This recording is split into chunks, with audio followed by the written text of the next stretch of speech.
Hey everybody, I actually have something really cool I'd like to show you. I have this really awesome model of how salt dissolves in water. So the first thing that I want to look at is our salt. This is a salt lattice. Now when I say salt, I'm talking about the table salt that we put on food to make it taste salty. Now we call salt NaCl, or sodium chloride. One salt molecule would look like this. The green is chloride and the blue is sodium. So we call that NaCl, or just salt. That's the layman's terms. All right. When salt molecules come together, they form this lattice, which looks like a cube. Now, if you've been in my science class, you know that you've seen a salt crystal before, and salt crystals are square. You can see this one behind me. Salt crystals are square, and they're white, and they also have an X in the middle. Now, you can also see that this is sort of square-shaped. It's a cube. That's because when the molecules come together, they form a 3D cube, and that's because of the properties of the molecules, probably because of their charge.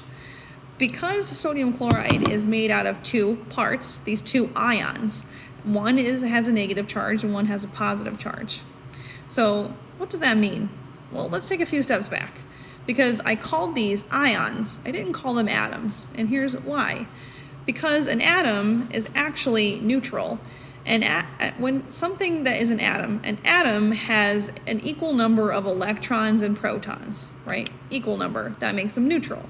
An ion has an unequal number of electrons and protons, which results in them having either a negative or a positive charge. So a chloride ion actually has one fewer electron than protons, and it gives it a negative charge. So this one's negative. Now a sodium ion has one more electron than proton, and it gives it a positive charge. So this one's positive. Now, you might have heard someone say, opposites attract, and that's true. We have the negative and positive, opposites attract. They stick. Now, they stick together because of this attraction. We actually call this a ionic bond. Okay, so they stick together just like this. It's a driving force that keeps them together. Okay, and then they can connect and to make this lattice like this. All right, pretty cool.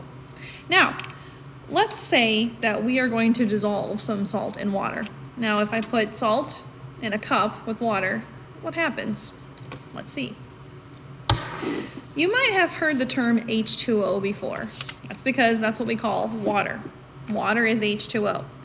Now, water is called that because there are two H, or hydrogen, and there's one O, or oxygen. Now, water molecules also have a positive and negative charge. The positive side is up here by the hydrogen, and the negative side is down here by the oxygen. Okay? Now again, remember, opposites attract. So, what happens here is that when the salt is put into the water is going to come along, and it's going to start connecting to the salt. Okay, so up here, this white part is the hydrogen, and this red part is the oxygen. Now, I want you to remember that the positive part is up here, where the white is, the hydrogen, and the negative part is the oxygen down here. So, and I also told you that the chloride was negative, and the sodium was positive. So, let's see where they stick. If this is positive, and this is negative, they should attract. Stick. Look at that. They stick together. So what happens is the water comes and we'll start pulling it away. Not only will it pull it away, but the water molecules will actually surround this chloride ion so that it can't stick to anything else. Kind of like this, okay? And it carries it away. Woo, bye. And then more water molecules will come along and start sticking to the sodium. Now notice that this one's opposite, because remember that the sodium was positive and this is the negative side of the water molecule, so they stick, opposites attract. And again, they are going to surround, I need more water.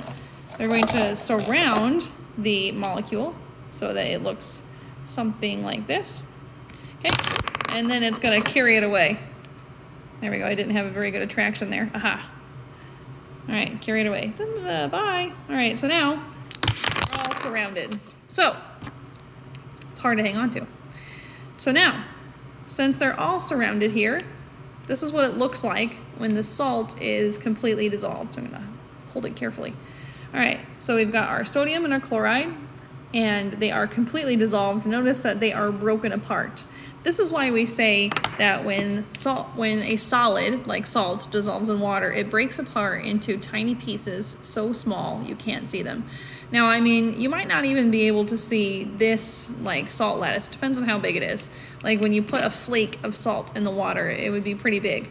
But if you could see this, when you put it in the water and you stir, the water is going to start breaking it down into smaller and smaller and smaller and smaller pieces until all of these pieces have been carried away by water and you can't see them anymore. This is not something that you would actually be able to see.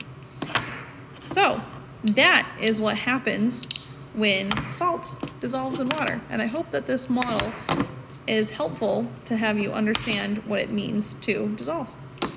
Thanks. Have a nice day. Bye.